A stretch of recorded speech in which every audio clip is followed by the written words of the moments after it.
knows the answers to the questions of the peoples?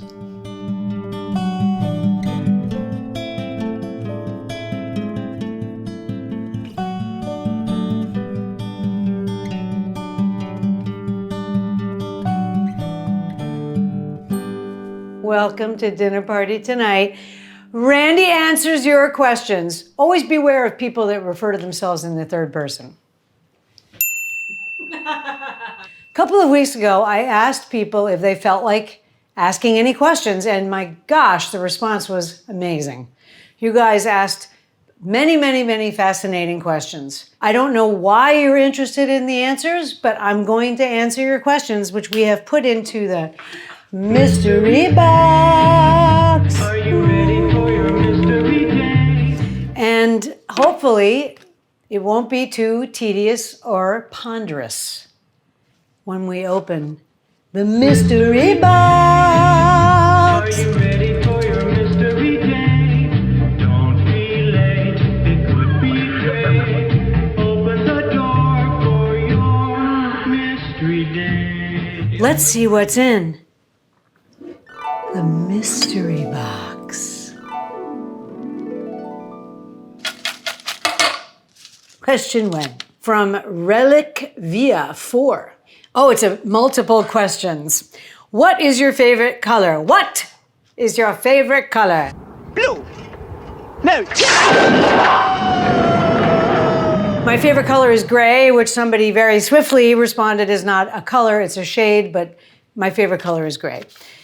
Can you tell me about your work in the theater? I have 3 published plays and I direct plays. The name of my theater is Axis, not Access. Axis.org if you want to look at some archives or pictures of stuff we do. Essentially, we do American subjects, but not exclusively. For instance, Houdini, we did a play about Houdini. We did a play about the Dust Bowl.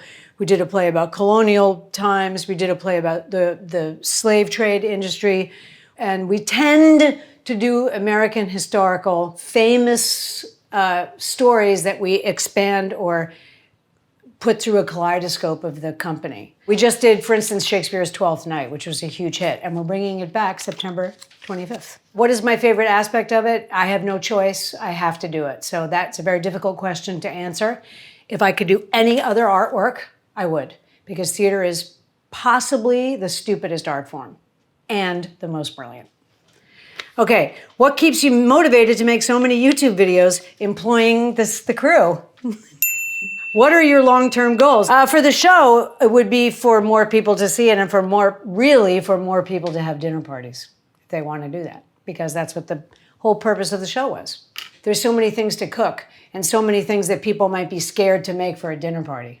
So every time I think there's nothing else we can make, Lynn magically thinks of something. However, we will not be making 7-layer dip, which she's apparently been obsessed with for about 8.5 years. What are your thoughts on Bridgerton?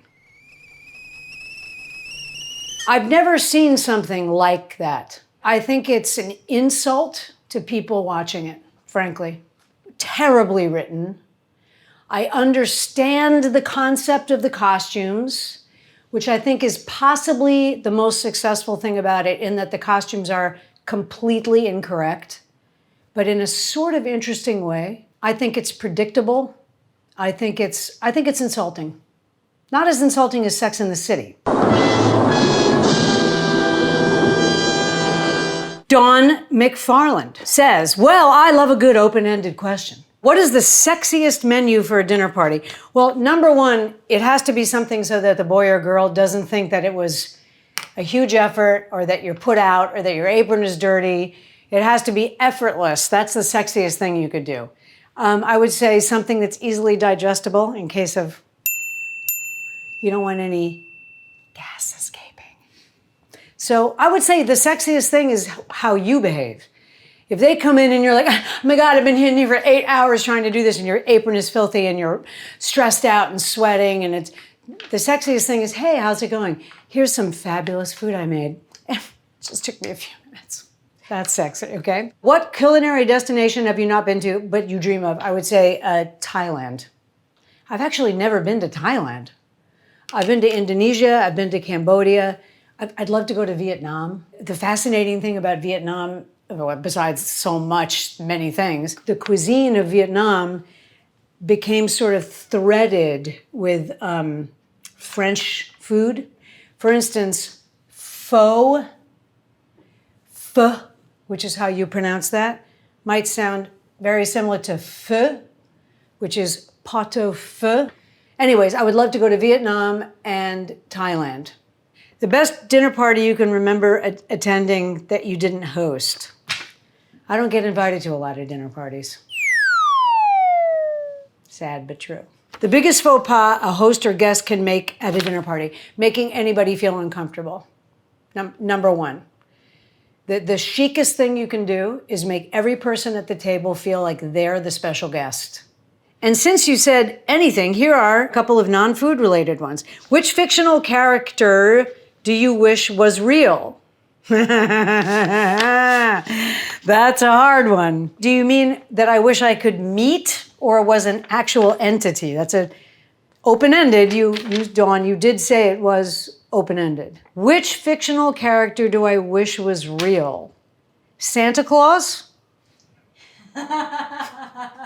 What do you wish you could go back and tell your younger self? It's going to be okay. It's going to be all right. It's going to be really scary, but it's going to be okay because I'll be there.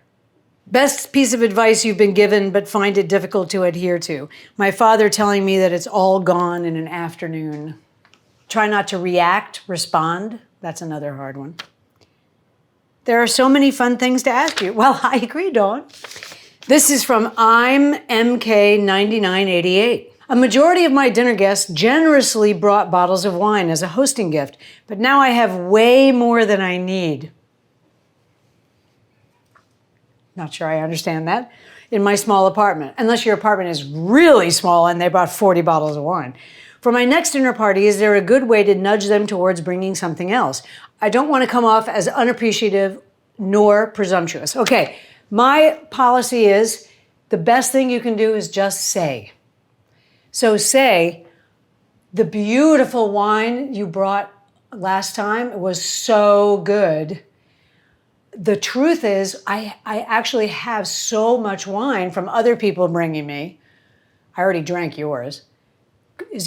Please don't bring anything.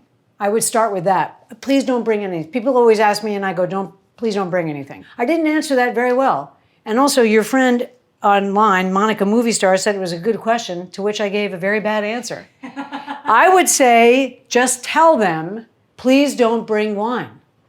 Or just give the wine to somebody else and let them bring what they want. That's the other thing, you know what I mean?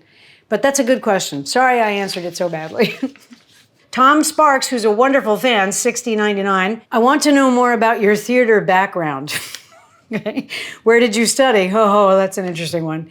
Did you perform on stage? Oh, first of all, I'm not an actor, I'm a director, which is not better than being an actor, a world announcement. It's a different job. It's like saying a sculptor is better than a painter. It's ridiculous. You can't compare them. Where did you study? I was a theater major at Simon's Rock, a unit of Bard.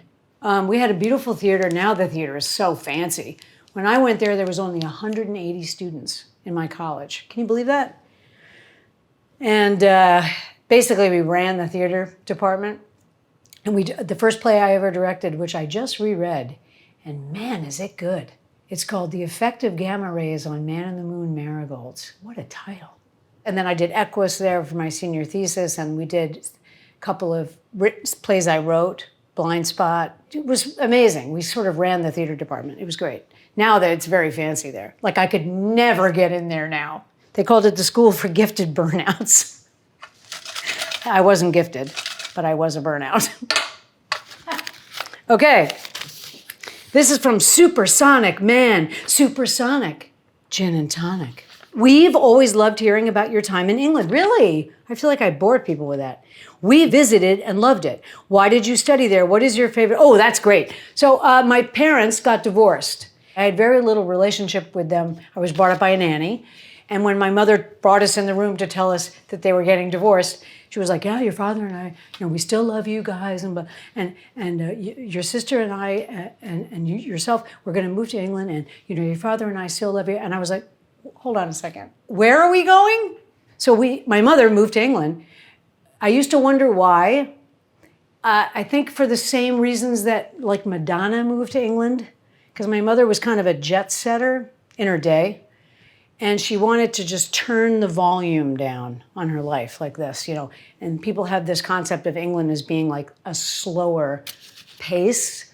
She knew less people there. I think she wanted to kind of calm down her life. So that's why we went to England. What is my favorite English TV show, past and present? Well, in England, when I was there, they only had 2 channels. When I was a kid, they would show movies at Christmas time. Any English person knows what I'm talking about, with no commercials. First of all, they had no commercials on BBC, right? But they would show like real movies, not cut. For instance, a memorable one was Women in Love, which is with Oliver Reed and Glenda Jackson, and has a naked wrestling scene in it with 2 guys. I was like, what's happening here? My favorite TV show back then, I don't know. Now it's Great British Menu, hands down. Used to be MasterChef The Professionals UK, but they kind of jumped the shark. It's Andy, Oliver, and Great British Menu. She's my hero. Who would be your dream dinner party guest, dead or alive? Carl Sagan. I would love to meet Herman Melville. Spielberg would be fun if he was 32. Kubrick, Virginia Woolf. That's a fun dinner right there. Oh, we got a lot of these, so I'm going to answer this one. So Trusty One wrote, I'd love to hear about your tattoos if you don't mind sharing. I don't mind sharing at all. My entire back is tattooed also, but I'm not going to remove my chemise to show you. So I'll just talk about the ones on my arms. Just word to the wise, try to avoid your upper arm, especially the inside, okay, because of that. See that? That's called getting old. So try to tattoo near bones because it won't sag. This is the phone number of the house where I grew up on the vineyard. This is 516-627-5516. This was done by a journeyman guy in a tattoo shop. Then I got this spray, you see that? And that is the pulsar map that was sent up on the Golden Record on Voyager 1.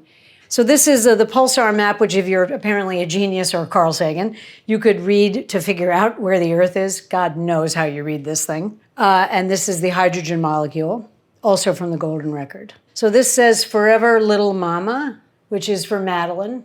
This is an empty space for Vivian, when I lost Vivian. I should really have 2 more squares here for George and Lee. I'll do that next time. Okay, this that you see sticking up from the Peregrine wing, this, which continues here, is the hull of the Bounty, the builder's drawing. This is a peregrine falcon, my favorite, pretty much my favorite bird. This is the World, Oh, the World, which is a fairly well-known Herman Melville quote from Moby Dick. This says Finishing the Hat, which is a Sondheim song about how people essentially fall to the wayside when you're working on your artwork. And if somebody tries to interfere with your artwork, they're not going to make it. Finishing the hat. How you have to finish the hat. How you watch the rest of the world from a window while you finish the hat. This is a crow. So I have a crow and a peregrine. It's cool if you see it like this, right? And inside the crow, you see this dotted line, and it ends up here. So this is the map of Crowhurst's journey, which we discussed in the Woodstock episode. I wrote a song about him. Crowhurst actual, what kind of map is that?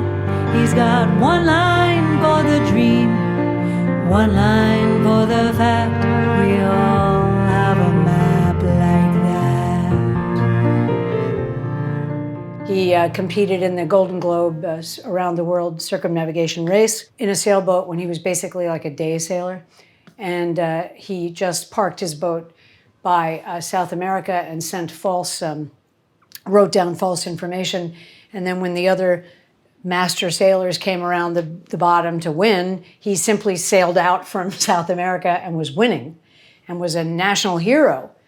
And then he disappeared. The story is much better than that. It's an incredible documentary called Deep Water, and there's also a great book. So the dotted line is the fake line that he said, and it follows exactly his map. And this is where he disappeared. Now, this also has meaning because I put in the final dot where he disappeared, pale blue. Ring any bells? So one of Sagan's most famous speeches is called The Pale Blue Dot, which in my opinion should be read aloud at the opening of every political discussion, and certainly the United Nations. But the pale blue dot is an incredible speech about how tiny we are. And then I have the 2 crows, because 1 crow, sorrow, 2 crows, joy, 3 crows, a girl, 4 crows, a boy, 5 crows for silver, 6 crows for gold, 7 for a secret that shall never be told. So I always have 2 crows. So when I see 1 crow, I go, 2 crows, joy. I touch my arm.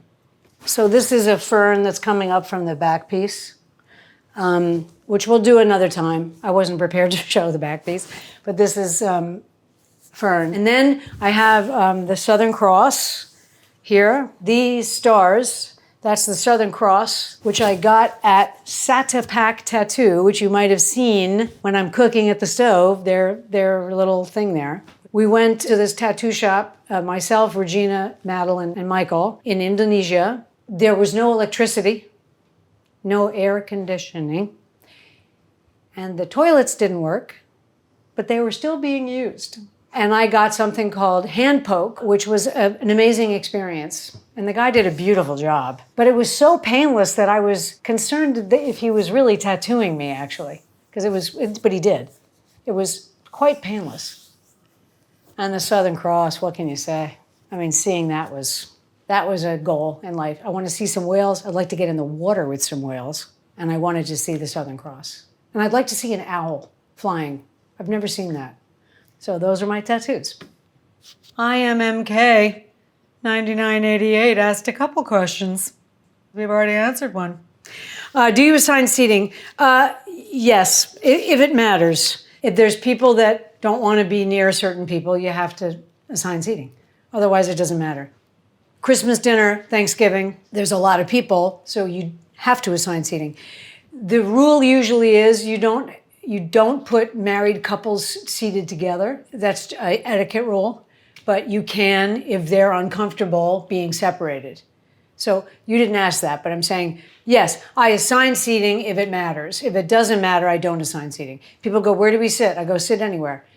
Like if it's 5 of my closest friends, I don't care where they sit. If somebody's a problem, you have to assign seating. The noble girl. How do you get over the feeling, whether real or not, thinking folks are being judgy at dinner? And she adds, don't say alcohol, with a smiley face. The answer to that is confidence, not pretend confidence. You can pretend that you don't care. The point is to actually not care, which is I did beautiful food. I had a fantastic time doing it. I look great. They can't penetrate that. And the truth is, if they are being judgy, that will drive them insane, that they can't get to you. Being like this about somebody, which I think is what noble girl means, that's rude. And that's how they should be treated. That's rude. So when you're doing a dinner, try to find that confidence in the day, real confidence. Awesome. If you're not going to use alcohol or drugs, I would suggest starting small and building your confidence. If somebody was being judgmental towards me, it would be sort of sweet in a way, that they're so desperate that they're going to be judgmental at a dinner party. That's one way of getting over it. It's like kind of heartbreaking that they're at that stage. So I gave you 2 ways of doing it: compassion and confidence. So Lisa Fox, 1001, You've made references to perfume in some of your episodes. The sense of taste and smell, of course, are inextricably linked. So it's not surprising. Why is it blurry? Okay, so it's not surprising that folks who really appreciate food also appreciate fragrances. Do you have any favorite perfumes? Bum, bum, bum. So I'm a major perfume person. Yes, I do have many favorite perfumes, one of which I don't wear. So probably my favorite perfume in the world is Shalimar. And probably you won't smell that too often anymore. Shalimar is a Guerlain perfume, classic, as classic as Chanel No. 5. It is divine. Unfortunately, Thierry Wasser, who's the nose at Guerlain, who's a genius, they've created these other iterations of it, and it's become slightly not Shalimar. But to buy a bottle of Shalimar, the real perfume, not the eau de parfum, not the cologne, not the spritz, not the noir, just regular old, it's hard to come by. It doesn't suit me, but man, does it suit people. I love something called Fracas, which is a white flower perfume that I used to wear when I was younger. Now I'm a Guerlain person because I love Thierry Wasser, who brought the company back from the rather unfortunate mistake of Mr. Guerlain on television, which you can look up yourself. Thierry rejuvenated Guerlain, and they had a perfume called A Sunday in the Country, which I literally backed into at the store and fell over, and I was like, what's this? It was like, it was a eureka. And it's absolutely, it's fabulous, is it not? Is it not a great perfume? Okay, so that's my everyday perfume. And I also wear a very strange perfume for very fancy parties called Golconda, which is by Jarre, who's actually a jeweler. Their shop is in the Place Vendôme, I believe, in Paris. But they make, I think, 4 or 5 perfumes. Golconda, that's some serious perfume. That's for big black tie parties. The first perfume I wore, of course, as you may remember, sorry, he's going to cut to the chorus, which makes me laugh. Sorry. Gentle, sensual, but not too far from innocence.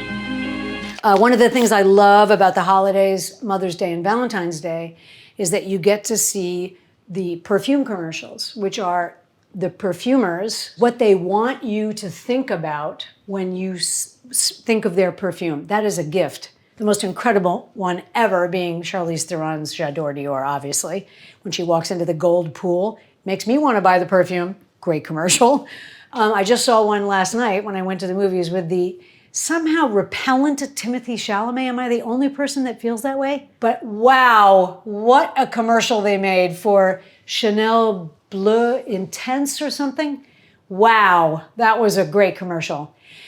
Lynn and I are a little bewildered by the Johnny Depp Eau Sauvage commercials where he buries his necklaces and talks to a buffalo, and we're not really sure what's happening there, but Eau Sauvage happens to be a great perfume. If you want to start with a perfume, that's a good one, male or female. It's a citrusy, beautiful perfume. And wear scent. Boys, wear scent, please. All right, I'm mixing them up a little bit. The mystery box. Ginny Clapp says, I'd love to see you do a demo with Edgar. Oh my God, that's such a great idea. He's fluent in French. He lived there in Paris for many, many, many, many, many years. So maybe we'll do like a French dinner. That would be fun. Yeah, let's do a demo with Edgar. That's not really a question, Ginny. Sfonseek. SF on Seek. San Francisco on Seek. Sfonseek. Esfons. Eek! Okay. My husband and I love your videos. Your videos are helpful. That's my whole point. And you're such a character. Well, I don't know what that means, but isn't anybody such a character? LOL, so much fun. Thank you so much, Sfonseek. More videos, please. No problem. Will you be inviting Emily on your show anytime soon? Yes, Emily is one of our favorite guests. Just to bring this up, there were some comments that I was mean to Emily, and people responded, including Emily. It it's sort of a shtick, and we're very good friends. Merry Christmas. Sarah, Merry Christmas. Can't you fix yourself? You look a mess. Please don't touch me. A very, very happy Christmas to you all. So the answer to this is, will you be inviting Emily on your show anytime soon? Why, yes, we will. And of course, you met my new friend, Jillian, my old friend, Jillian, but you met her for the first time, so she's new to you.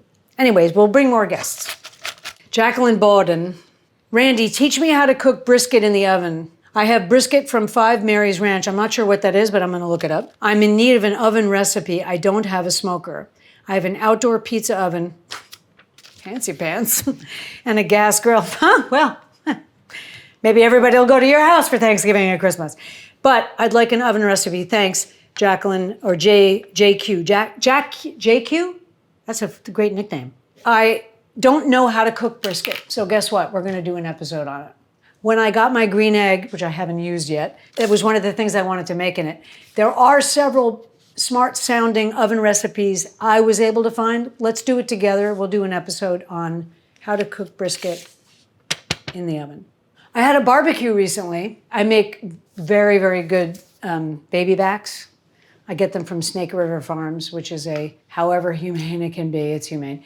And it's also considered sort of like Wagyu. It's called Korabuta. And people just go absolutely berserk. Snake River Farms, not cheap, but it's incredible, okay? So I had marinated these ribs in this hoisin and all that. I think we did ribs on the show. And they were just gorgeous. And I had the tray like this, and I turned to go outside to cook, and it was a deluge. It wasn't like, oh my God, it's a downpour. It was like not stopping. And I had purchased these umbrella hats to use at the grill. They hadn't arrived. I'd like to demonstrate for you. This is an umbrella hat. And you wear it something like this.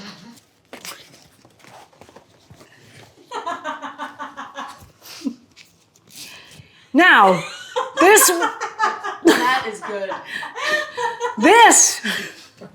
This is apparently used for fishing.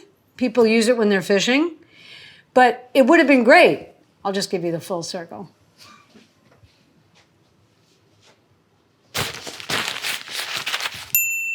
Irish Rust, who's a great fan, says, I love the episode when you had a dinner party at your friends and you told a story about your grandmother and the Bee Gees. If you could give us another family history moment like that, it would be awesome. So it wasn't my grandmother.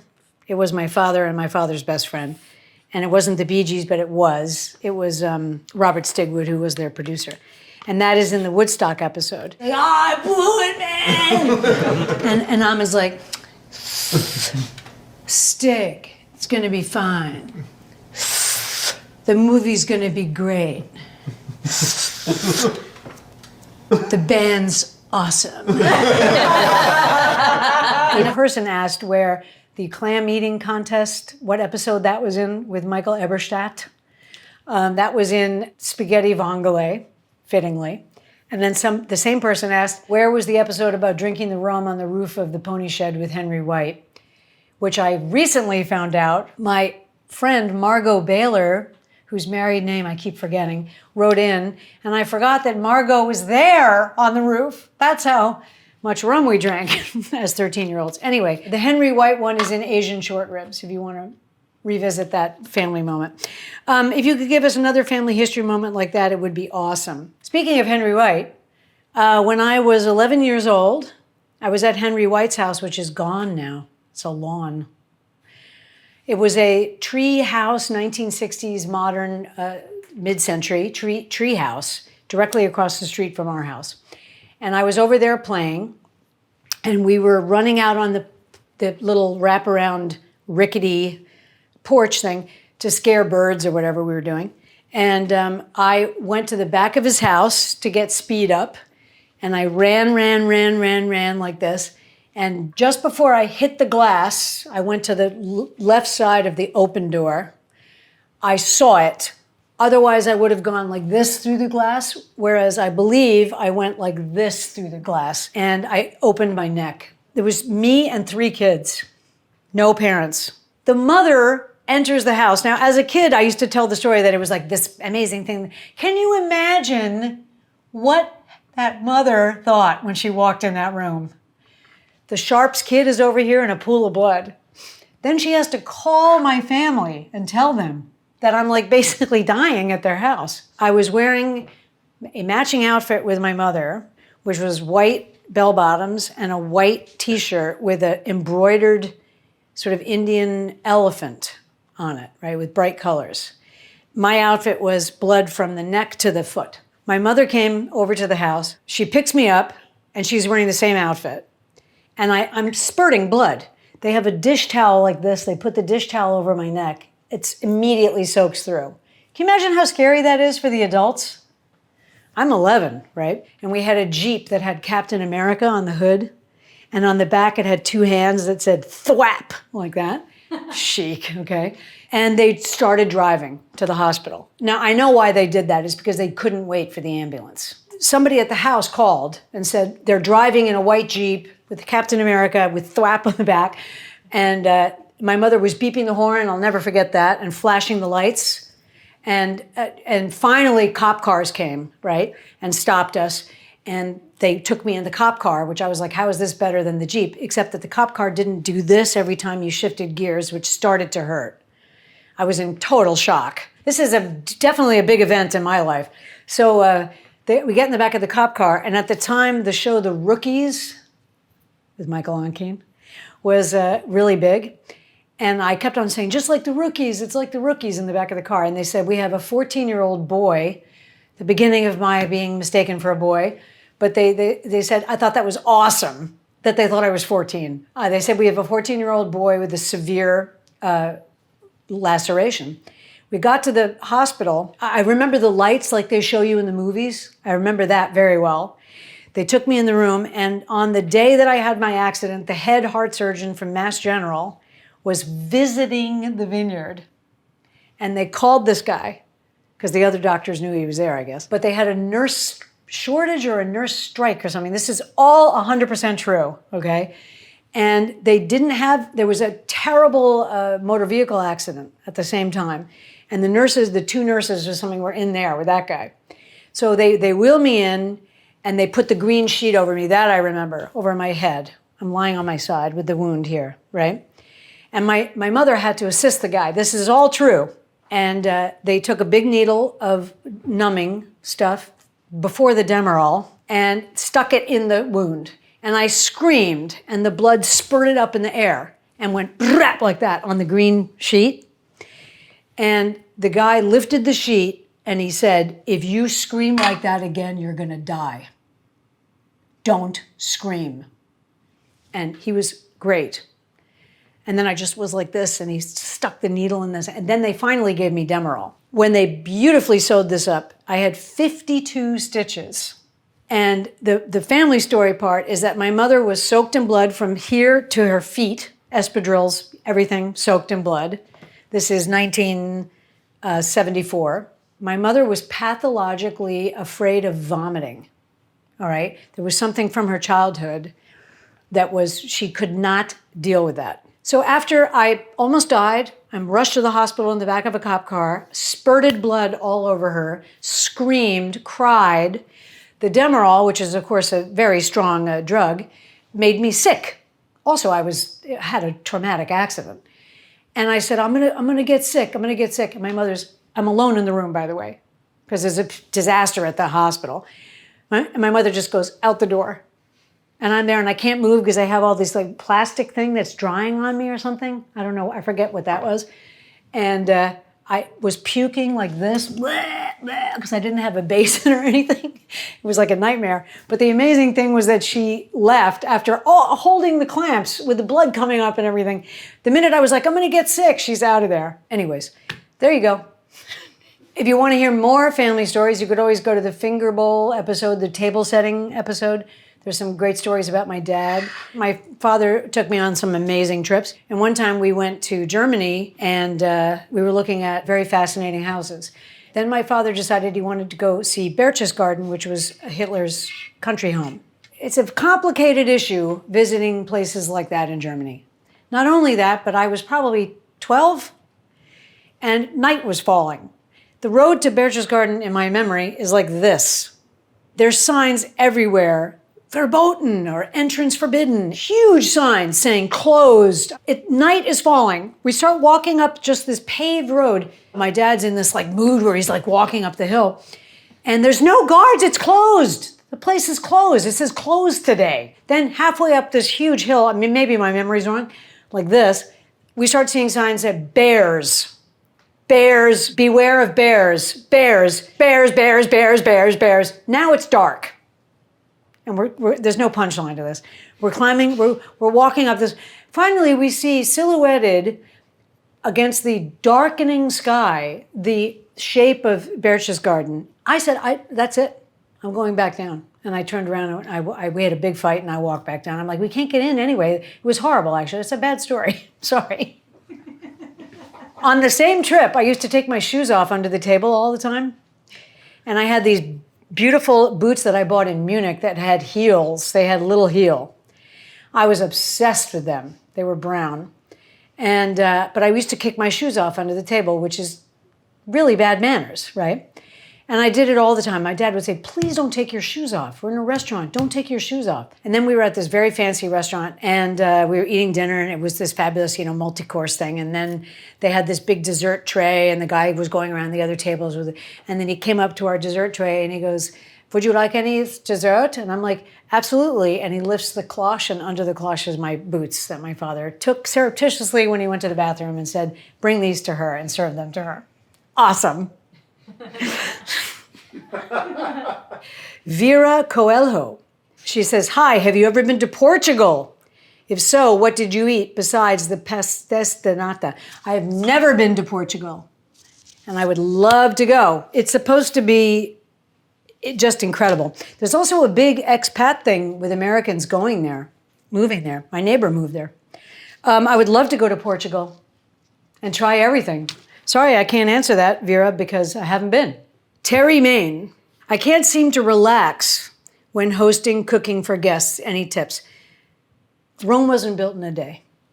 You're not going to become the expert party giver. Remember what we always say at dinner party tonight. They just want to come to your house. It doesn't need to be Martha freaking Stewart, okay? Even though that's now a funny reference at this point. They just want to see you. Just try to remember that. Start small. Build your confidence. If you're not relaxed, unfortunately, they're not relaxed. Make one dish, a stew or something, or just order Chinese food. That was a good question, Terry. Look how hot she is. She's boiling hot. I can't believe she's not panting. Jackie Gorham. What inspired you to create your channel? I mean, I can just say the same thing again. We really want you guys to have your friends over. I mean, that's really, really the goal. 2, do you have any more tattoos planned for the future? Yes, I'd like to we did a play with Edgar, soon to appear on the show, in which he did a segment called Dreamland Burns, which is sort of about this terrible fire that happened at the Dreamland amusement park in the early 1900s. And it was a metaphor, obviously, Dreamland Burns. You get older, Dreamland Burns. So I'm going to get Dreamland Burns, I think right here in Edgar's handwriting. I would like to get a couple more crows. I'd like to get these touched up a little bit. These were done mostly by Scott Campbell, who's a great artist, and by Stephanie Tamez. Would you ever consider making an episode for homemade dog treats from a fellow dog lover? Hope all is well. Thank you, Jackie. My little girl, Joni, has such a delicate stomach. I kind of have to keep her on the same thing. I would consider doing that. I don't give them the ones from like the fancy dog treat place because it causes diarrhea for my dogs. But I think making dog treats could be fun, Jackie. Maybe we'll do that. Son of a Gun, 1814. That's a good title. You have a lot of quirky rules. They're not quirky, but you have a lot of quirky rules for a lot of things. Why do you say, quote, no vibrato when someone sings? You want me to tell you why? Because vibrato is lazy. Vibrato is the shaking of the note. Anybody can do it. It's not, you're not born with it unless you're Buffy St. Marie and you're singing like this. But still I'll stay until it's time for you to go. That's a problem with your vocal cords. Vibrato is controllable. It's lazy singing. It should be like a tube of sound. The only time you can use vibrato, in my opinion, is to get out of a long-held note. Like, is weird, right? So if you go, like that, you can do. No vibrato, please. Trust me, you can control it. Also, that new John boy is such a cutie monster. Can we have more of him, please? Oh, yes. John, he's such a great actor, too. Yes, you can have more of John, son of a gun, 1814.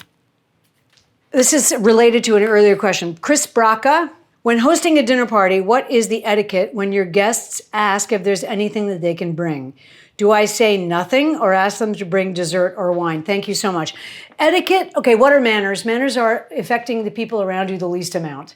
If it's going to insult them to not bring something, if you drink, I would suggest wine. If you don't feel like making dessert, say dessert. If you don't want them to bring anything, say don't bring anything. Just be frank. The etiquette is don't make them feel bad. Grace J. Mooney. Hi, Randy. Absolutely love DPT. Thanks for teaching me to approach cooking with a fun but laissez-faire attitude. What's your favorite brand of olive oil? I love Frantoia. Frantoia is what I use for my olive oil cake. It's what I use for cooking. I buy it in the gallon, and then if you want something for bread, get some like artisanal green little bottle or something that's grassy and a little bit bitter and stuff. Frantoia is just a beautiful all-round olive oil. So the answer is Frantoia. This is from our dear friend Ruby Crosby. She has 2 questions. Are you still working in the theater? Well, I guess that depends on who you talk to. Yes, we just finished 12th Night, and yes, I'm still working in the theater. We're bringing back 12th Night on September 25th. The person who likes John is in that play. You could see him walking around in a fancy costume with a cravat. How long have you been cooking? So, Ruby, interesting. Since I was a kid, I got serious, which I think some fans may know this, when I was cooking the same thing over and over again. I could make chicken adobo, an omelet. I could only do a few things. And if I made a mistake, I couldn't correct it. So for Christmas one year, David got me The Essentials of Fine Cooking at the French Culinary Institute, which is now merged with the International Culinary Center. And it changed my life. When did I start doing Christmas, I guess, is when you could go by it. But I would say 25 years, seriously. My whole life, not seriously. John Scanlon says, hi, Randy. As you may remember, I've mentioned several times I live in Las Vegas, and the area where my house sits is above 3,000 feet from sea level. There are definitely some significant changes one has to make to recipes in higher altitudes. Can you do some kind of tutorial on how to make changes in recipes for high altitude areas? Everyone in the Mountain West region will thank you. The answer is yes. However, I can't give you a simple formula now because I don't know the answer. But yes, John, we will do that. Joe Harvey Hall. I love DPT in the way that you encourage us to try new recipes and not be afraid of those daunting recipes. You do this with great passion, but I know you are very talented, I don't know how you know that, involved in the theater and with performance writing and directing. Which is a bigger passion, theater or food? Obviously theater, with food second. My main thing is plays. My second main thing is entertaining. And how did DPT start? Again, from the simple desire of wanting you guys to have a dinner party. Christian Zeiger writes, a dish that reminds you of your childhood or brings back memories in general. I love cream of wheat, a little loose. I don't mind the lumps. Caroline hated them. My sister hated the lumps. I didn't mind the lumps at all. A little bit of brown sugar, cheese of any kind, tater tots. Those are good. But candy is stuff that reminds me of my childhood more. I think everybody would say that. Of course, England has incredible candy. But America had pretty good candy in the 70s, too. Remember that candy that had the white stick that you used to dip in the sugar? Fun Dip, yeah. I loved the stick. It was like bland vanilla flavor. It was awesome. There's a company called Old Time Candy where you can order all this stuff. I love the curly candy bar, like that. I love me some Charleston Chew. That reminds me of my childhood. I guess it's like vanilla nougat, I guess, or vanilla puff or something in the middle. Somebody out there, my age, somebody. There is an expression for a food and also a kind of entertainment called pablum. Was I eating something called pablum? Was that a brand name? And from that came the bland, ordinary insult? That's pablum for the masses or whatever? Or was I eating was that a word for porridge and I was eating porridge, but the surrounding adults referred to it as pablum? Question, is there a brand name pablum or am I crazy? I also like wheat germ. I used to put wheat germ on cream of wheat also. I like to put powders on things. That reminds me of my childhood. I recently bought a bottle of Horlicks, which is a problematic name, but it's a malted drink from England. And I recently started sort of putting it on top of yogurt, put it on ice cream, powder on ice cream. I used to put Nesquik on ice cream. That was good. Lulucci, your last meal, cheese. Okay, so Donna Pierre Federici, what is the cursive appearing tattoo on your arm say? So we did this already, but that's fine. This says finishing the hat, and this says ah the world, oh the world. Thank you, Donna. Camille Mill says, hi Randy, what is your signature dish that people know you for, and what is your favorite dish to make? Well, my favorite dish to make is anything that pleases the guests, honestly. What is my signature dish? Now, when I was reading these online, I asked people, what is my signature dish? A lot of people said the olive oil cake. I would say my steak is pretty famous. My ice creams, coq au vin, change your life chicken, scallops, people love that. Signature, I don't know, I guess the olive oil cake. I don't know, it's a hard question to answer, Camille. All right, so in the course of looking through these, we actually found 3 that are semi-similar. I'm gonna read them, all 3 of them. Nathan Troop says, how do you replenish yourself and others after a long day or night rehearsal based on what's within reach? Okay. Monica Movie Star, you love food and entertaining. Do you have a favorite food or a guilty pleasure, nostalgic, etc.? Okay. Shira, I've seen and responded to many comments from this person. What's your favorite lazy but delicious meal to make yourself after a long day at work? All right, my favorite thing to eat when I'm home alone with the dogs after rehearsal is ramen. Ramen, broccoli, and black beans, so that's number 1. Momofuku ramen is my favorite. This is a good company though, Mike's Mighty Good. They have a couple vegetarian ones. It's delicious. Now listen, ramen has a lot of salt. You're supposed to have around 2,000 milligrams a day. This is 600, it's a lot. But you're not eating a lot of salt for your other meals, hopefully. I do love me some ramen, but I also love SpaghettiOs. Look at this. First of all, it has the pull top. You can't really ask for anything better than that. You can't warm them up, guys. You got to eat them right out of the can. Like this.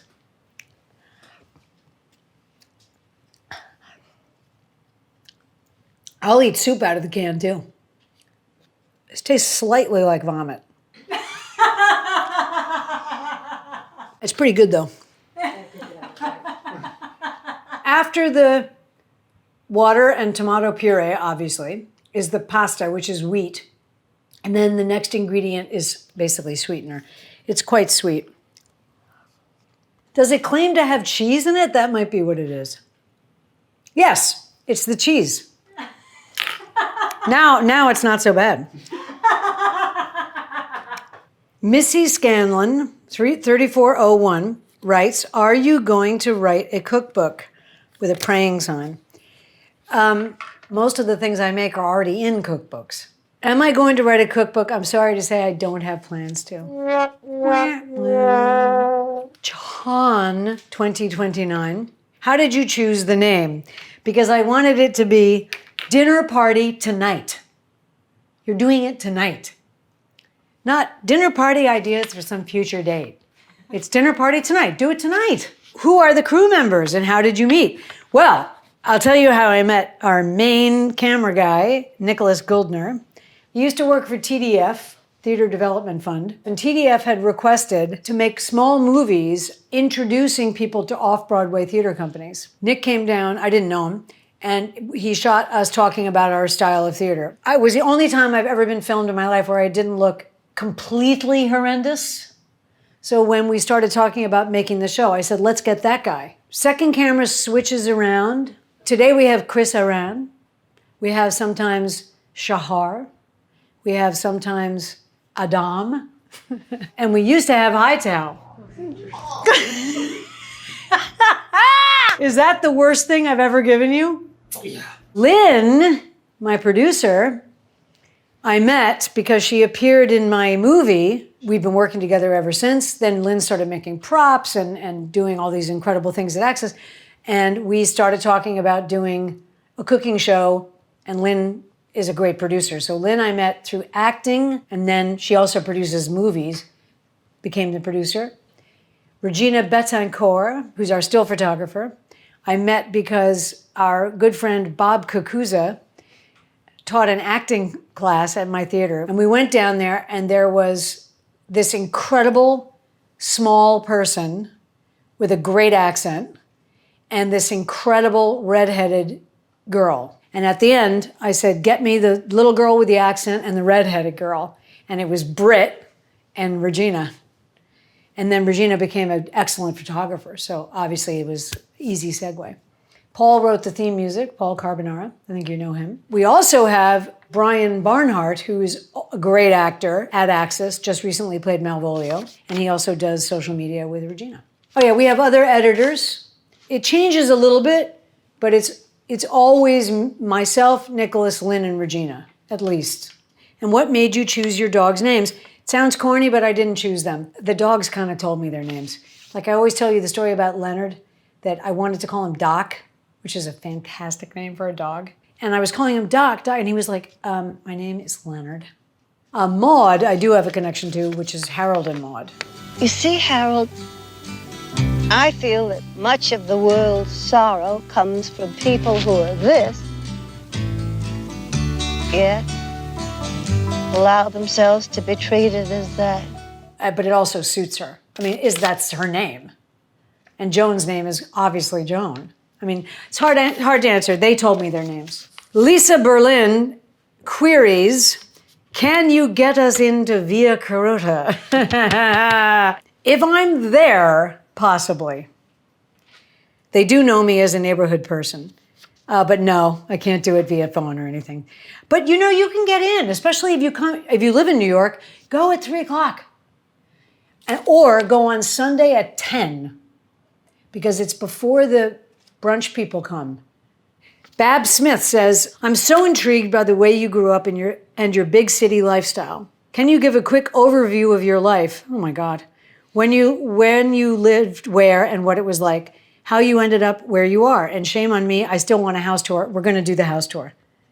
We're going to do the whole house in an episode. So Babs, you're going to get that. Very briefly, I was born in New York City. I'm a native New Yorker, or very few and far between. I left New York when I was 7 years old, lived in England until I was 17. Then I went to Simon's Rock, a unit of Bard. We say that because at the time it was at such a non-college that we had to say the Bard thing. And then I went to the Rhode Island Shakespeare Theater in Newport, Rhode Island. I spent 3 or 4 years in Newport. It's where I met Dee, who recently played Mariah in Twelfth Night. Then I moved back to New York and was an intern for like 2 years at the Ensemble Studio Theater under Kurt Dempster, who died recently, actually. Kurt was great. It was a great place to work. And then I worked at Playwrights Horizons, which is where I met Jillian.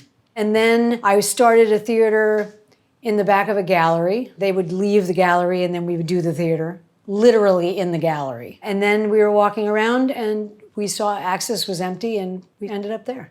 I lived in a lot of different apartments and then I ended up in the West Village. My house, whose name is Henry.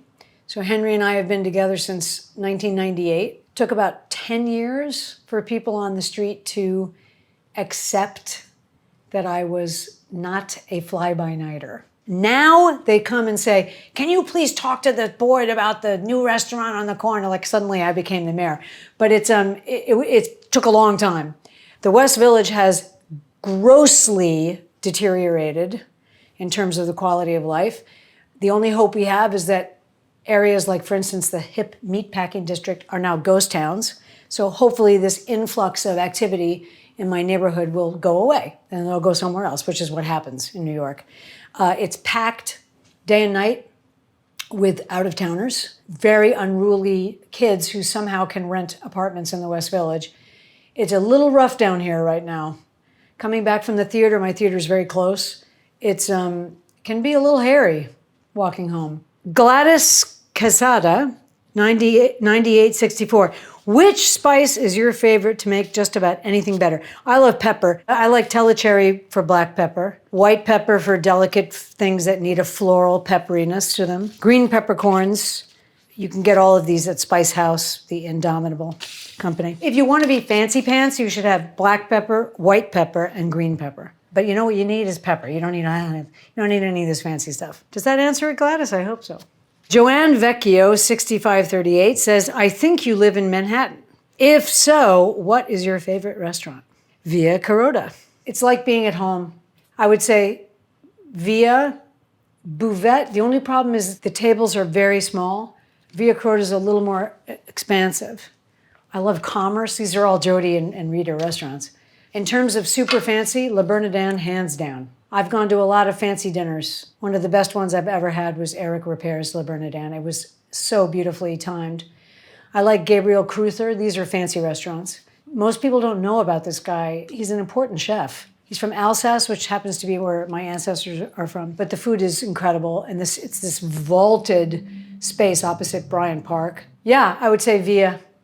But that's also like 2 blocks from my house. So maybe that, but that doesn't, I would still go to Via Carota. Tony G. New York Art, or Tonigny Art. Have you pitched your show to any networks? And would that be of interest to you? How much do you tip your butcher? So here's the thing. Pitching it to a network, we do have a lot of material.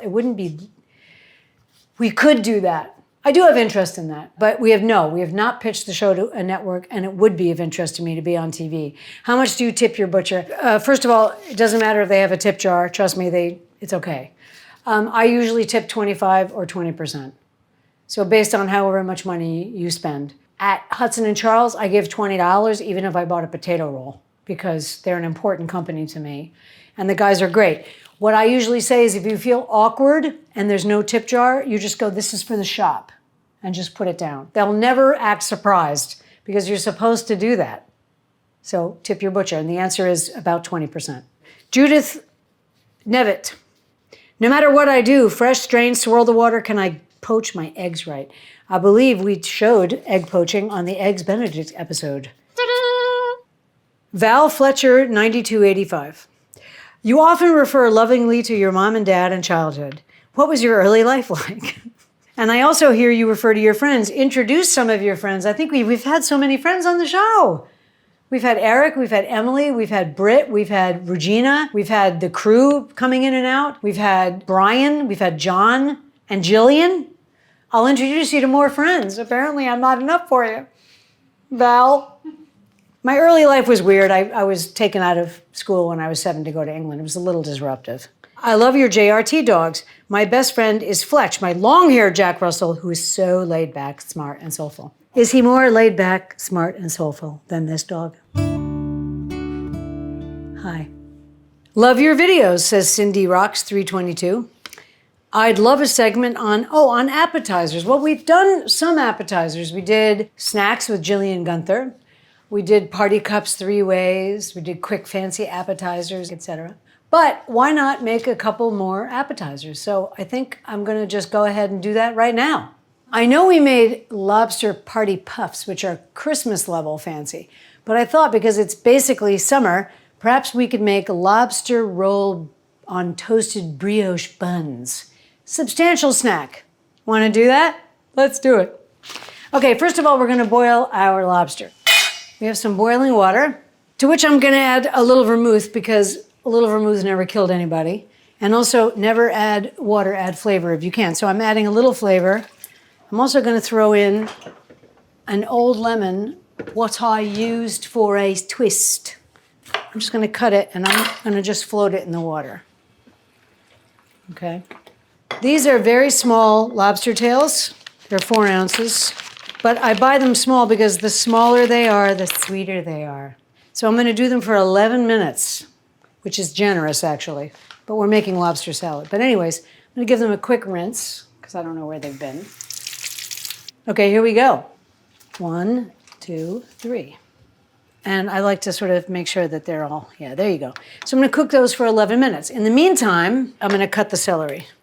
So you all know how to take, without peeling it. You can peel this with a peeler, but if you're doing it more country style, you do it this way. So what is lobster salad? Just another way to eat lobster. I prefer mine without a ton of mayonnaise, but we are going to use mayonnaise today. I prefer more like the potato salad without the mayonnaise, you know. Celery tops. They have tons of flavor. It's almost like another herb. Okay, here's some dill. I'm just sort of prepping while it's cooking. Easy peasy, lemon squeezy, which we're gonna do. Then we're gonna toast some brioche buns. You put like 3 of these on a plate, bring it out to somebody in a hammock with a Campari and soda. I think you got a second date.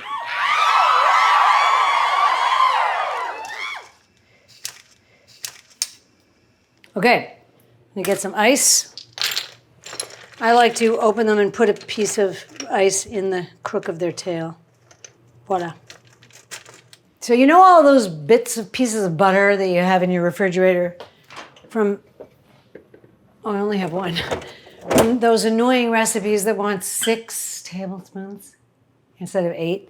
So this is a good time to use those. We're gonna just open these, split them in half, and we're gonna cook them in a little butter, okay? So take this, for instance. I cleaned out that pan that we boiled them in, but it's good that it's got the residual from the boiling. You know, it just makes it more luxurious. And you're gonna butter the brioche, and you could serve this with a very, very crisp Chablis. And I think you'd be winning a lot of friends. I'm just melting this butter, and while the butter is melting, I'm gonna open the lobster. Okay. Breaking off the useless tail, not useless to the creature. Cutting, putting the knife under the carapace and cutting it. Opening it, pulling out the tail intact. It's perfect. All right, now, if you're gonna kill a lobster, whatever you do, don't put them in the water. That is absolutely horrible. Do not do that. What you do is you get the lobster, you put them in the freezer for a couple hours so they are stunned. You have the tail here, you have the head here, the eyes are here. You put the knife straight through the head and draw it forward. You cut its brainstem, so it's dead, but it's not pretty. Okay, lobster tails. I'm cutting gently down the center to see if there's a poo sac. Sometimes if these are farmed lobsters, they don't feed them the last day. So you have an empty poo sac, which is nice. There it is, you can see it's empty. I buy the tails because it's a little bit less labor intensive, but you can buy a whole lobster, kill it, and use the claw meat also. In fact, claw meat is very good. Okay, I'm just gonna cut these in half, and I'm gonna saute them in a little bit of butter. This is perfectly cooked. In other words, it's just under, because we're gonna finish it in the butter. I'm just kind of coating it in butter, essentially. But literally, we're just coating them. Okay, a little squeeze of lemon in here. A little salt, a little pepper, coarse ground pepper. Now, in my opinion, if you simply cut this up now and put some vinegar in it with herbs, that's my favorite kind, but we're gonna do more like the Maine style lobster salad. Okay. I'm just taking the lobster that is now completely soaked in lemon butter out onto the gutting board. I'm not gonna throw this butter out until I'm sure of the consistency of my salad, because it could be useful to loosen the salad a little bit. Cut this into sort of bite-sized pieces. I'm thinking about a lobster salad. This is your dinner party tonight brain at work, right? What are you thinking about? I'm thinking about somebody picking up a little sandwich, right? How big are the pieces of lobster?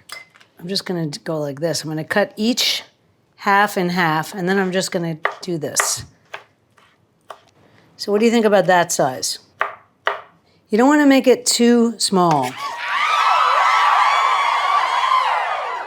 And you don't want to make it too big, trust me. Chopping up the lobster for the lobster salad. Chopping up the lobster for the lobster salad. Oh yeah. Looks really fancy, right? Lobster salad. Oh, she had lobster salad rolls, brioche rolls. A child can make this. What I did with the brioche buns was I dipped them in the lobster butter and just toasted them on a flat, sort of plancha, I guess, but a flat pan. I have basil here also, I forgot. And I just roll this up and cut it in a chiffonade. Ooh, I cut my hand the other day. And I discovered these incredible Band-Aids called Advanced Healing. They're amazing. Lobster, basil, yeah. Basil is related to mint. I wouldn't put mint in a lobster salad unless it doesn't have mayonnaise. Celery tops, dill. I'm gonna stir it to see how much celery is in there. It looks beautiful, but it has no adhesive. And I'm gonna put in a tiny bit of yuzu. Indispensable secret weapon. A little goes a long way. It's a little bit stronger than lemon juice. And you want to put the lemon on right before you serve, because we all know it will continue to cook mayonnaise. Be careful. Start small. But you also don't want it falling out in pieces, you know what I mean? You want it to be sort of like a spread, but not too much like a spread. Pretty good. I'm putting a little bit of just ordinary Dijon.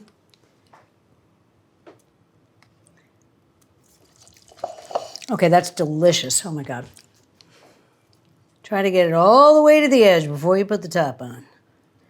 Oh yeah. The crew is like, oh yeah, right? 1, 2. Oh my God. It's a miracle, miracle of lobster. Though it wishes it was still swimming around. It's not a miracle for the lobster, but it is for you and your guests. Oh, Mary, I think you're getting pretty good reviews with that. Lobster rolls on toasted brioche buns. Pretty good idea, Cindy Rocks. Let's make another appetizer. So what we're gonna make is essentially toast with butter and honey. Now these were served at a bar that Lynn and Regina and I and Brian, I think, used to go to all the time, called Blue Ribbon Bar. Oh my God, it was so good. Anyways, this is basically an assembly. So I'm gonna cut this is plastic, the black stuff. You don't have to eat it, or I would say don't eat it on account of its plastic. So I'm gonna cut very, very thin slices. Isn't this fascinating? Of course, you use your Perusi for everything, small or big. I'm gonna cut the crusts off. That's easy. That I can do. These are rather substantial, but we'll see what happens. I'm now going to paint them with a little melted butter, which is totally unnecessary and absolutely fabulous. Okay, here's my toast. Now, I have 2 different kinds of honey. I'm gonna put a tiny bit of pepper on this, but I also have this beautiful sweet clover honey, Geffen honey, which is very good. Honey keeps forever, it's antiseptic to itself. That's quite yummy. But then I also wanted to introduce you, in case you don't know, about Mike's Hot Honey, which is spicy honey. It's so good. It just has chili pepper and vanilla in it. So it's, if I may, that's what I would put on this for sure. Hi, sweetheart. Come here and meet the peoples. Come here. She's a good one. We think she looks like a polar bear. I saw my dog and I forgot the pepper. Okay, a little bit of pepper. I'm telling you, that's one of the little things that they'll remember. Now I'm gonna use hot honey on mine. Sort of like a magazine. There you go.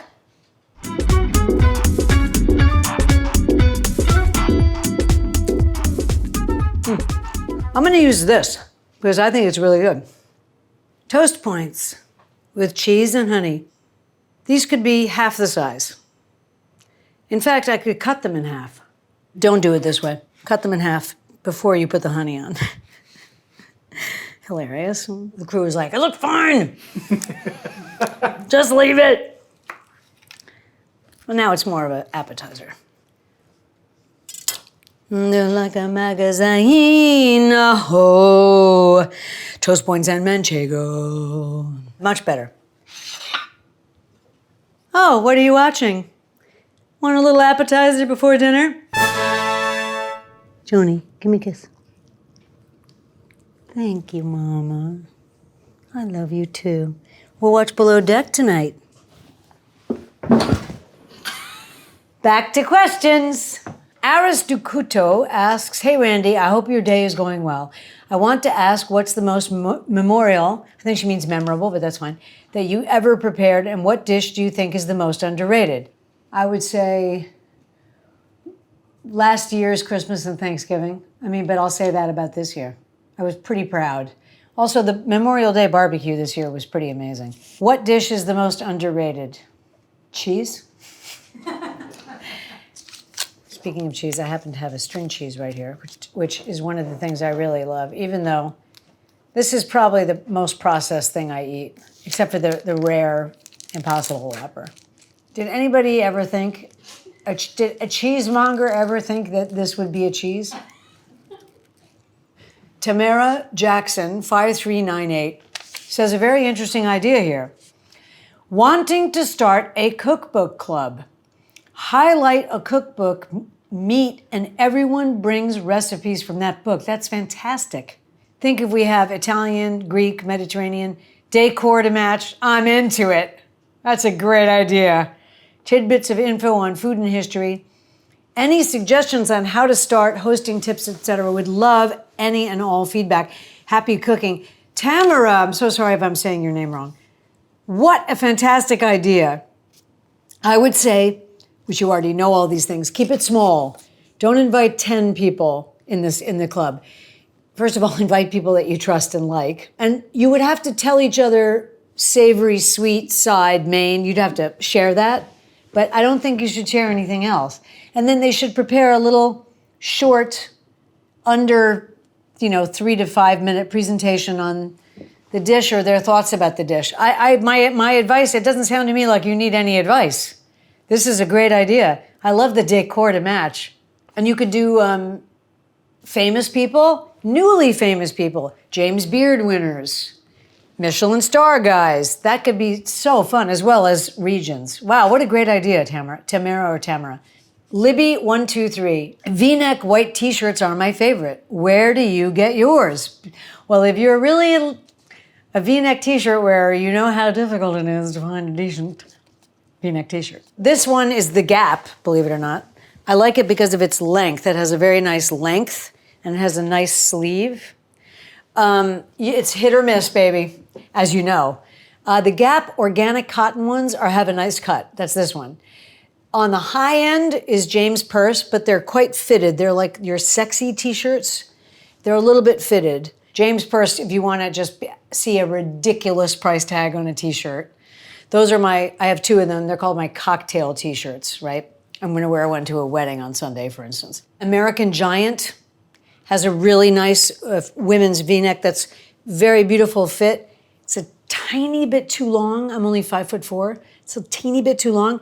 I actually had some of them hemmed at the dry cleaners a little bit shorter. They have a nice deep V also. I'm sort of attached to these right now. Classic T-shirt company. Obviously, I'm a V-neck T-shirt person. Classic T-shirt company has nice shirts. Marcus at Sucramdi24. I wonder what that is. Randy, you've become something of a legend in our house. That's so sweet. Where or how did you learn to cook and host so well? Well, we know about the cooking thing because we covered that today. The hosting came from my parents. The most incredible hosts you would ever meet in the history of your life. The number one thing they did was everybody felt special. And it ran smoothly. There was no tension. They were just superb hosts. My father was part of his life was in the hospitality business. I talked with Peter about that, about how hospitality is kind of in our blood, which leads me to tell you, my brother's hotel, the Westin Inn, has been slaughtering in the press. Condé Nast Traveler, Forbes, The Robb Report. I mean, just slaying. I went there and it's stunning. And it's because it kind of runs in our blood. Or can something like that run in your blood? No. We were sort of brought up surrounded by hospitality. My modern manner. When prepping to host, I struggled most with the timing of dishes and keeping them warm ahead of guest arrival. It's a hard one. I have an oven warmer. One girl's got a pizza oven outside, and this guy's got man, I wish I had a plate warmer and all that stuff. I have an oven warmer, table set beautifully, hors d'oeuvres or hors d'oeuvres, perfect, and menu decided, but I struggle with the order to prepare meats, fish, and sides, or what ones work best with one another, where I am not left frantic reheating in front of company as our kitchen is an open concept. I don't want to be manic and unprepared and adore you help. I hate to say this, watch more episodes because timing is the key. So start with stuff that doesn't need to be timed.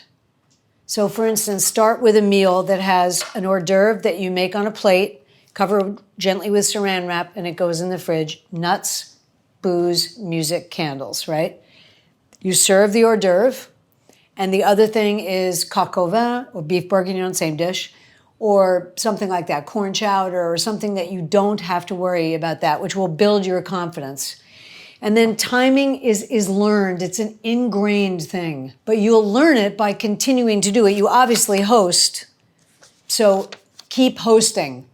And watch episodes and other people's shows that tell you that because, setting up a menu, we can talk about that at length. I mean, what is a menu? I went to this sake distillery recently, which was incredible, called Dasai Blue. So in Hyde Park, where we shot the episode, a very famous sake company called Dasai, D-A-S-S-A-I, started a brewery where instead of using Japanese rice, they're using American rice from Arizona, actually. So Dasai Blue, they use polished rice. All sake does. How polished the rice is changes the flavor. What rice you're polishing changes the flavor. And then they ferment this and turn it into alcohol. So we went on this beautiful tour of their stunning facility in Hyde Park. I was inspired by the sake, right? I love sake. And they had one that was unpasteurized. In other words, it wasn't put through a pasteurization system where the bacteria was killed, even though it's perfectly safe. And I thought that was amazing. So over the next 10 weeks, I've been considering a menu based around the two main sakes from Dasai.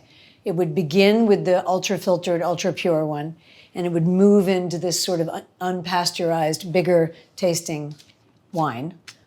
So that's the kind of thing I would suggest. When you say, I don't know what goes with what, don't rush. Make coq au vin. You can make summer coq au vin, which we made. It's just lighter in color. Don't make something that's going to make you go like this. I know that feeling. I've been there, but trust me. You know this. I'm not telling you anything you don't know. Start small. Host a lot of parties with one main and appetizers that you can put in the fridge before work, many of which are on the show. And I think you're going to do, based on your name, My Modern Manor, Open Plan Kitchen, just keep hosting. And the timings will come to you. This is from OMG, it's Sienna. Who's your favorite sous chef? Well, I think you know, Cece. It's you. Sienna is Brian Barnhart's beautiful daughter who came to Hyde Park recently, and we created a plated appetizer of the fava bean salad from the Hyde Park episode of Dinner Party Tonight. And she sat with me and we blanched the fava beans and she shelled them with me, and she's actually she's sort of a natural in the kitchen. Auntie Vera Charles 50, as a new viewer and fan, short for fanatic, I would love for you to address all the basics, like who you are, where you came from, how you landed on YouTube, Well, we landed on YouTube because it was the easiest place to broadcast. Your shoe size. I have big dogs. I'm a size 9, even though I'm 5'4". And then bottom line, he says, your videos are wonderful, entertaining, informative, and fun. Auntie Vera Charles, thank you so much. The only extra thing you learned was my shoe size. Sometimes I'm an 8.5, but usually I'm a 9. I know you're joking. Natalie Van Weers. Best tips if the boy or girl comes for dinner for the first time. So I do have some tips. Number 1, do not make something that is stressful.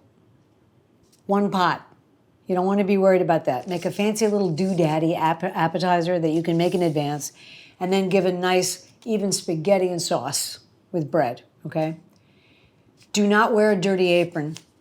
When the boy or the girl comes in, you should look as if you have done nothing all day. The worst thing, as we've said earlier, is for them to feel like, oh, she went to all this trouble. Don't do that. So take your apron, have one ready, ding dong, change your apron. Have your face or whatever you're gonna wear on 10 minutes before their arrival time. If they're early, it's rude, but you forgive them because it's the first time. So maybe have your face and your clothes ready 20 minutes before they're supposed to arrive. Don't waste any of your prep time on that. Have your house smelling great. When they walk in, they'll associate going to your home with a lovely smell. You want that. Whatever you're making for that girl or boy, make it something you're either really good at, which means you'll mess it up, by the way, or something super simple. Literally this, toast points and lobster rolls, or don't make steak or something that you can make a mistake, or like beef Wellington or something. Don't do that. They don't want to see you stressed, and you don't want to be stressed because who knows what's going to happen later. You got to stay kind of loose and relaxed because you don't know what's coming around the bend. And also, you seem like a lady of a certain age, meaning my age. Don't let the person stay the first night unless it's a bacchanal, and then you can't do anything about it. But just try not to have them stay the first night. It's just good advice. Kids also. Even if you really want the girl or boy to stay, just try not to have them stay the first night, even if something happens somewhere else. It's good advice. John 2029, I think we had a question from him earlier. He said, my whole family watches you. Love from New Jersey. Fabulous. Now we're just getting to the really nice ones. K. Bell Berry writes, love this. I struggle at cooking fish. Do you like to? Any tips and/or recipes? Thank you. Well, please look back to our archive. One of our most popular episodes is fish fillet. Then we have crusted fish dinner. You run into trouble on a pan, probably because you tried to move it, because you're afraid that it's sticking. So the number 1 dinner party advice is do not move the fish until it moves by pushing it with your finger. If you have to go like this, you're going to destroy it. So let it separate. If you have the skin on the bottom, you have to cut little slits in the skin so it doesn't curl up. But you can also press it down with the spatula. But I would say if you're nervous about it, try these oven recipes first. They're foolproof. What was the name and breed of your first pet? Well, my very first pet was a bastard Shetland pony called Jeremy, who was born on my birthday in my birth year. And he was given to me when I was 4, and he was 4. He was an absolute terror. He gave me the worst bite I've ever had from an animal. I was walking him down the pony field like this, 5 years old. He reached out and went, gunk, like this, boom! His mouth went like this. I was tiny, right? He crunched my shoulder and left 2 sets, one here and one here. Broke the skin with teeth marks. We have a little bit of land in Hyde Park, and I'm thinking about rescuing 2 Shetland ponies. Perhaps from one of those awful horse riding things where they have to go around in a circle like Conan in the Conan movie. It's terrible. I wanted to get Belgians, my favorite of all horses. But Madeline, who works with horses, she goes, don't get Belgians. And I said, but they're so magnificent. They're so beautiful. She goes, you'll be at the vet every other week. She said they are really hellish to take care of. They're also 18, 19 hands, meaning the back of the horse is like here. Okay, a Shetland pony, the back is here. Like you can get on it by going like this. I also love Welsh ponies, but I don't know how many of them need to be rescued. My most favorite animal before my dogs as an adult was Blue, was my Welsh pony Blue that I had in England. If you look up Welsh pony, you'll see they're extremely beautiful. So anything under 15 hands is a pony, above 15 hands is a horse. The most striking thing about them is they have a dish-shaped face. They have big oval nostrils and their face is curved, like a cartoon horse, right? They're absolutely stunning. They're probably the most beautiful horses in the world, facially. It's believed that Welsh ponies are actually wild ponies that bred with Arab horses from shipwrecks off the coast of England. Fascinating. Anyways, Jeremy, I was 4, and he was a piece of freaking work. I mean, I certainly answered a lot of questions, Joni. What do you think? More question episodes? Yes, I agree. Thank you guys so much for writing in all these questions. I want to take just 1 second to very seriously say thank you from the bottom of my heart to Edward Collins Hughes, who wrote me 2 beautiful letters, one of which included his mother's recipe for clam soup, sort of a light summer clam soup, which I plan on making on an episode. This man is 91 years old. He's a solid fan, beautiful advice and comments he wrote in his letter.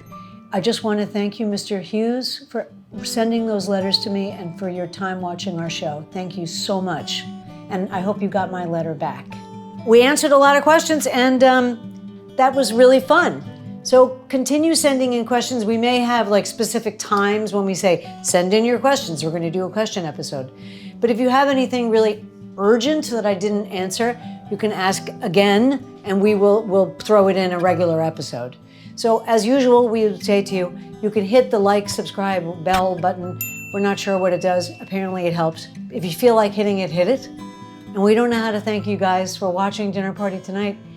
And in your questions showing what dear, dear valued fans you are.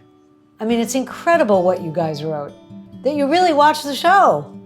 It's amazing. And we'll be back very soon with, I thought we answered all of them. There's like 3 of them in here.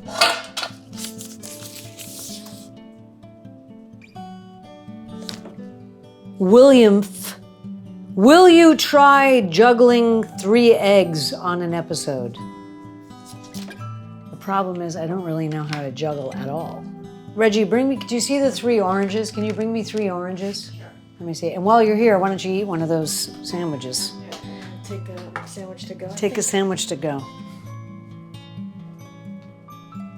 Wow. Is it good? It's so good. How do you juggle? Do you know how to juggle? You have to keep in motion. One has to go, yep. And you have to keep going, yep. Well, that doesn't seem hard enough. Yeah, but you have to, they have to keep going. Well, then why do I need 3? Okay.